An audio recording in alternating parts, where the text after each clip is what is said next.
place like this street in New York City, if you were unfortunate enough to be the victim of a crime or taken ill unexpectedly, you might think that surrounded by all these people, someone would intervene. After all, isn't there safety in numbers? Psychologists say no. Research suggests that often a victim is less likely to receive assistance when surrounded by a group rather than a single bystander. When people are in a crowd, it's easier to pass the buck. It's what psychologists call the diffusion of responsibility. Liverpool Street Station in London, a busy thoroughfare for commuters. Unknown to these passers-by, Peter is an actor. As part of an experiment on bystander apathy, he's pretending to be ill.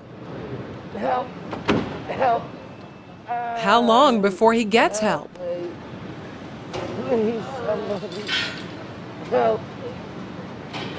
Help me, sir. Please help me. Helping would be inconvenient or even risky. He lies there for more than 20 minutes and no one raises an eyebrow. Please, somebody help me. It's always very distressing to watch situations like this where people are obviously suffering and no one's actually helping them.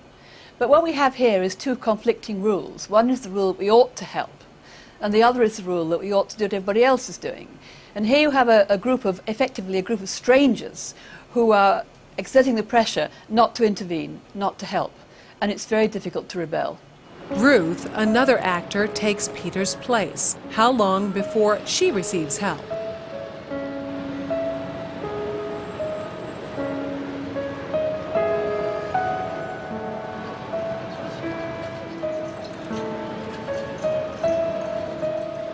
Four minutes later, and 34 people have passed without stopping.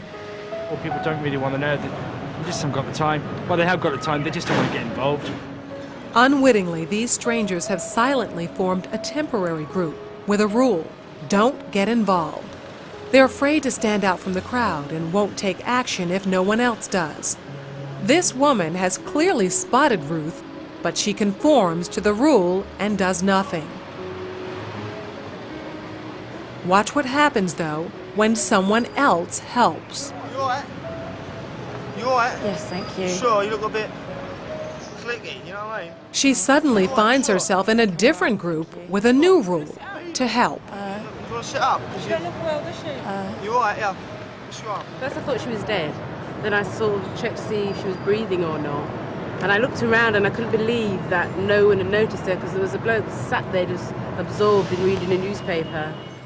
This time, Peter's dressed as a respectable gentleman. Now that his dress is in keeping with those around him, how long before he's rescued? Hello, sir. How are you today? I'm all right. 6 seconds. She even calls him sir, and suddenly everyone's a good Samaritan. Do you suffer from epilepsy? No. Why you're lying on the floor in the rain? Because he's part of the right group. Everyone wants to help. I would just hate to be in his position of feeling ill and nobody helping and walking past, so I'd just like to check that he was okay. And I thought, well, it's wet, so he must really be ill because he's going to ruin his suit anyway.